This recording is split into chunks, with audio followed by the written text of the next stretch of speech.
जी बेटा, हमने mechanical properties of solids पढ़ लिया। अब हम मूव करते हैं जी इलेक्ट्रिकल प्रॉपर्टीज़ ऑफ सॉलिड्स, यानी सॉलिड्स की जो इलेक्ट्रिकल प्रॉपर्टीज़ हैं उनके बारे में आज हमने बात करनी है। इलेक्ट्रिकल प्रॉपर्टीज़ से मुराद होता है किसी सॉलिड में से इलेक्ट्रॉन के पास करने की एबिलिटी, या आप यूँ समझ लें उसमें से इलेक्ट्रिसिटी के पास करने की एबिलिटी को आप इलेक्ट्रिकल प्रॉपर्टीज़ में डिस्कस करेंगे।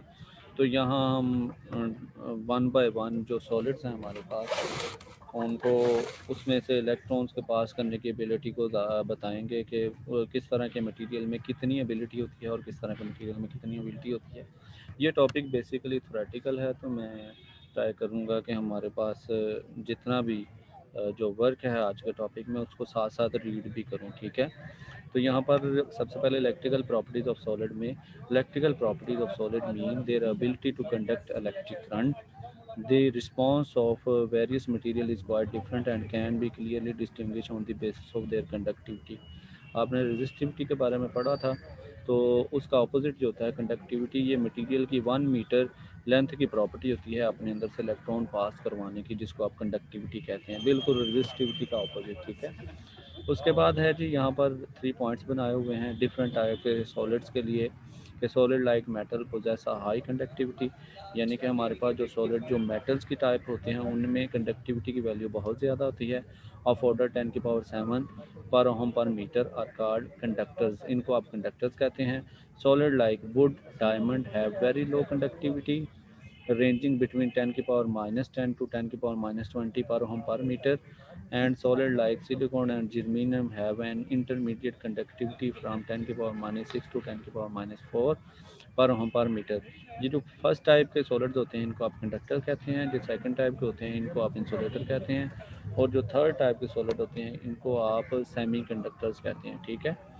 The conventional free electron theory based on Bohr atomic model failed to explain the completely the wide variation in the behavior of above material, but energy band theory based on the wave mechanical model is quite successful in this sport। यानी कि हमारे पास जो solids के जिस इस तरह के behaviour को एक्सप्लेन करने के लिए डिफरेंट थ्योरीज दी गई थी, उनमें से जो हमारे पास जो बैंड थ्योरी है, एनर्जी बैंड थ्योरी, वो इनको अच्छे तरह एक्सप्लेन कर रही है आपके लेवल पर, इसलिए हम एनर्जी बैंड थ्योरी को ही शुरू में डिस्कस करेंगे, ठीक है जी। Energy band theory, energy band theory हमें बेसिकली एनर्जी बैंड थ्योरी जैसा कि इसके नाम से ज़ाहिर हो रहा है एनर्जी बैंड, हम लोग क्या करते हैं कि जो हमारा एटम होता है, आपको पता है एटम के मिड में उसका न्यूक्लियस होता है जिसमें प्रोटॉन्स होते हैं, और उसके गिर्द उसके ऑर्बिट्स होते हैं जिसमें इलेक्ट्रॉन रिवॉल्व कर रहे होते हैं, ठीक है। हम क्या करते हैं उसके इस शेप को बैंड्स में चेंज कर देते हैं। हम यहाँ पर 3 बैंड्स का जिक्र करेंगे वन बाय वन, मैं आपके साथ शेयर करूँगा। तो इलेक्ट्रॉन बैंड थ्योरी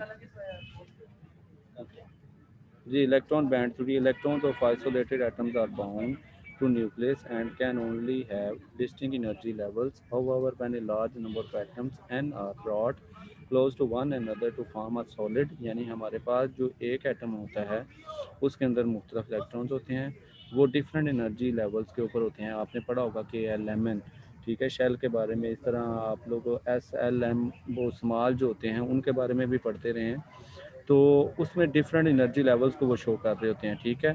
लेकिन जब आप एक से ज़्यादा एटम्स को एक दूसरे के करीब लाते हैं तो वही लेवल जो होते हैं वो बैंड में कन्वर्ट हो जाते हैं, ठीक है। Each energy level of isolated atom split into n sub level under the action of force exerted by other atom in the solid, यानी कि हमारे पास जो उसका लेवल होते हैं, लेट्स सपोज हम के की बात कर रहे हैं, तो सब का ही के जो है वो मिलकर हमारे पास एक बैंड की सूरत इख्तियार करता है। These sub levels are called energy state and these are very close to each other so that we can say that they form continuous energy bands, ठीक है। उसके बाद हमारे पास फॉरबिडन एनर्जी बैंड, जैसा कि इसके नाम से ज़ाहिर हो रहा है, फॉरबिडन का मतलब खाली एनर्जी बैंड, तो ऐसा एनर्जी बैंड जिसके अंदर कोई भी इलेक्ट्रॉन ना हो उसको आप फॉरबिडन एनर्जी बैंड या फॉरबिडन एनर्जी गैप कहेंगे, ठीक है। In between two energy band there is a range of energy state which cannot be occupied by electron. These are called forbidden energy states and its range is termed as forbidden energy gap, ठीक है। तो सबसे पहले जिसको हम बयान कर रहे हैं, यानी कि हमारे पास एक ऐसा बैंड है जो कि वैलेंस बैंड है और एक उससे बाहर जहाँ पर इलेक्ट्रॉन फ्रीली रह सकते हैं। इन दोनों के दरमियान में भी एक बैंड है, सबसे पहले हमने उसको डिफाइन किया जिसमें कोई इलेक्ट्रॉन ना हो, उसको फॉरबिडन एनर्जी बैंड कहते हैं। उसके बाद है जी वैलेंस बैंड। वैलेंस बैंड क्या है जी? The occupying the outermost shell of an atom is called valence band. अब ये ज़रूरी नहीं है कि वो हमेशा एन ही हो, यानी एन शेल ही हो, एन शेल ही हो। वो हर एटम का आपको पता है ना, जिसके पास 2 इलेक्ट्रॉन हैं ज़रूरी तो नहीं है उसके पास एन शेल भी हो। तो ज़रूरी है आउटर मोस्ट इलेक्ट्रॉन्स की जो हमारे पास, या आप यूँ कहते हैं एटम के साइज़ के ऊपर डिपेंड करता है कि उसका आउटर मोस्ट शेल कौन सा होगा। ठीक है, जो भी उसका आउटर मोस्ट शेल होगा उसको जो तमाम एटम्स मिलकर जो उसका बैंड बनाएंगे उसको आप वैलेंस बैंड कहेंगे। आप यूँ समझ सकते हैं वो इलेक्ट्रॉन जो कोवलेंट बैंड में शेयरिंग के तौर पर यूज़ करते हैं वो वैलेंस शेल के अंदर मौजूद होते हैं। वैलेंस शेल मिलकर तमाम एटम्स का वैलेंस शेल मिलकर जो बैंड बनाता है उसको आप वैलेंस बैंड कहेंगे। ठीक है, it may either be completely filled और partially filled and can never be empty. ये खाली नहीं हो सकता, या तो ये कम्प्लीटली फिल होगा जैसा कि हमारे पास रेयर गैसेस हैं जिनको आप नोबल गैसेस भी कहते हैं, उनका कम्प्लीटली फिल होता है। उनके अलावा बाकी जो हैं उनका आपको पता है वो हाफ या पार्शली, या आप कह सकते हैं कि उसमें इलेक्ट्रॉन्स मौजूद होते हैं लेकिन वो मुकम्मल फिल नहीं होता। The electron occupy by the outermost shell of an atom are called valence electron. आप वैलेंस इलेक्ट्रॉन्स के बारे में केमिस्ट्री में भी पढ़ चुके हैं। ठीक है, नेक्स्ट है जी हमारे पास कंडक्शन बैंड। कंडक्शन बैंड जैसा कि इसके नाम से ज़ाहिर हो रहा है कंडक्ट से निकला है, यानी कि जो जहाँ पर इलेक्ट्रॉन्स एक दूसरे के साथ कंडक्ट कर सकते हैं यानी मटेरियल में से पास कर सकें, वो जो बैंड होता है उसको कंडक्शन बैंड कहते हैं। वैलेंस बैंड से जैसे ही इलेक्ट्रॉन निकलते हैं वो फॉरबिडन गैप को क्रॉस करके कंडक्शन बैंड में चले जाते हैं। कंडक्शन बैंड वो प्लेस है जहाँ पर इलेक्ट्रॉन फ्रीली मूव कर सकता है। हमने पढ़ा है कि अगर आप किसी मटेरियल को जो कि मेटालिक प्रॉपर्टी रखता है उसको ऊपर से देखें तो आपको ऐसा लगेगा जैसे एक एटम जो है वो इलेक्ट्रॉन के समंदर में डूबा हुआ है। तो वो जो इलेक्ट्रॉन का समंदर है वो जिस बैंड में ऑक्यूपाई कर रहा होता है उसको कंडक्शन बैंड कहते हैं। ठीक है, the band above the valence band that contain free electron which are responsible for the flow of electric current through solid is called conduction band. It may either be empty or partially filled with electron. The electron occupied by the conduction band are called conductive or free electron, जैसा कि मैं आपको पहले बता चुका हूँ। ठीक है, उसके बाद होते हैं कम्प्लीटली फिल बैंड। आपको पता है बैलेंस बैंड से पहले जितने भी हमारे पास शेल होते हैं वो कम्प्लीटली फिल्ड होते हैं, उनको आप कोर बैंड्स भी कहते हैं। The band below the valence band are normally completely filled and and play no role in the conduction process, क्योंकि वो मुकम्मल तौर पर फिल हैं। जब तक वो अपने इलेक्ट्रॉन्स को आज़ाद नहीं करेंगे वहाँ से कंडक्शन नहीं हो सकेगी, इसलिए वो कंडक्शन के प्रोसेस में पार्टिसिपेट नहीं कर रहे। Thus while discussing the electrical conductive we will consider only the valence and conduction band, क्योंकि फॉरबिडन गैप के अंदर भी इलेक्ट्रॉन नहीं है, कंडक्शन और बैलेंस में मौजूद है, इसलिए हम जस्ट जब कंडक्शन की बात कर रहे हैं हम इन दो बैंड्स की ही बात करेंगे। ठीक है, अब classification of solid on the basis of electrical conductivity. Insulator के अंदर क्योंकि हमने पढ़ा है क्योंकि वो इलेक्ट्रॉन्स को वो अपने अंदर से इलेक्ट्रिसिटी या इलेक्ट्रिक करंट को पास नहीं करने देते। ये तभी मुमकिन है जब वो अपने वैलेंस जो बैंड होते हैं उनमें से इलेक्ट्रॉन्स को कंडक्शन बैंड में जाने की इजाज़त ना दें, और अगर किसी को आप इजाज़त नहीं दें ये तभी मुमकिन है जब उनके दरमियान गैप ज़्यादा हो। गैप ज़्यादा से मुराद फॉरबिटन गैप बड़ा हो। तो जब हम इंसुलेटर की बात करते हैं तो इंसुलेटर के केस में हमारे पास फॉरबिटन गैप बहुत ज़्यादा होता है, इसलिए जो इलेक्ट्रॉन्स होते हैं वो बैलेंस बैंड से कंडक्शन बैंड में जंप नहीं कर पाते और उनकी वजह से कंडक्टिविटी का प्रोसेस मुमकिन नहीं हो पाता।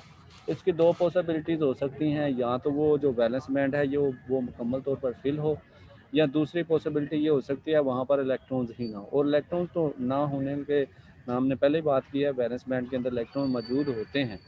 ठीक है, तो इसका मतलब ये है कि इलेक्ट्रॉन्स वहाँ पर हमारे पास जो बैलेंस बैंड है वो फुल है और फॉरबिडन गैप ज़्यादा होने की वजह से वो वहाँ से यहाँ तक जंप नहीं कर पाते। एक और भी वजह होती है कि हर एटम चाहता है कि उसका आउटर मोस्ट शेल जो है वो मुकम्मल हो जाए ताकि वो स्टेबल हो जाए। तो इंसुलेटर के केस में हमारे पास जो उसका आउटर मोस्ट शेल जिसको आप वैलेंस शेल भी कहते हैं वो मुकम्मल फिल होता है, इस वजह से इलेक्ट्रॉन जो हैं वो वैलेंस शेल से कंडक्टर बैंड में जंप नहीं करते। ठीक है, तो इंसुलेटर में हम कहेंगे the material in which valence electrons are bound tightly to their atoms and are not free are called insulator. According to energy band theory, the insulators are those material which have empty conduction band, यानी no free electrons in the conduction band, a full valence band आपके सामने यहाँ पर लिखा भी हुआ है, and a large energy gap, several electron hold between valence and conduction band। ठीक है, उसके बाद है जी हमारे पास कंडक्टर्स के अंदर आपको बताया है मैंने कि कंडक्शन बैंड के अंदर फ्री इलेक्ट्रॉन्स होते हैं।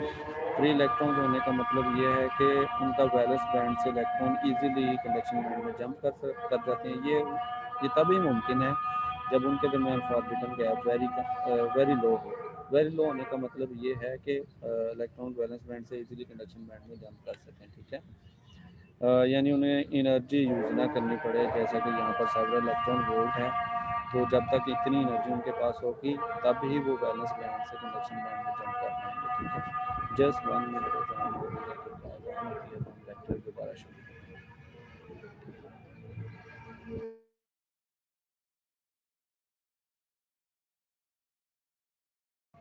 जी बेटा, अब हम बात करते हैं कंडक्टर्स की। कंडक्टर्स में फ्री इलेक्ट्रॉन होते हैं उसके कंडक्शन बैंड में। वैलेंस बैंड से वो इजीली जंप कर जाते हैं कंडक्टर बैंड में, क्योंकि उनके दरमियान वैलेंस और कंडक्टर के दरमियान जो फॉरबिडन गैप है वो बहुत कम होता है, इसको ना होने के बराबर समझते हैं। कुछ साइंटिस्ट जो हैं वो इस बात पे बिलीव करते हैं कि वैलेंस बैंड और कंडक्शन बैंड एक दूसरे के ऊपर ओवरलैप किया होता है। तो यहाँ पर ये देख सकते हैं, ये वैलेंस बैंड जो है इसका एरो साइन कंडक्शन बैंड के ऊपर आ रहा है। ठीक है, उसकी बुनियादी वजह यह है कि इसको कंसीडर किया जाता है ये एक दूसरे के ऊपर ओवरलैप कर रहे हैं। ठीक है, those material which have plenty of free electrons for electrical conduction are called conductors। In conductor the valence and conduction bands are overlapping in such a way that there is no physical distinction between them। यानी उनके दरमियान physical distinction नहीं होती, हम यूँ समझ सकते हैं कि उनके दरमियान बैंड गैप होता ही नहीं है। ठीक है, according to energy band theory the conductors are those material which have partially filled conduction band and partially filled valence band। Next जी हम मूव करते हैं। There is no forbidden energy gap between conduction and valence band. ठीक है, अब हम semi conductor की बात करते हैं।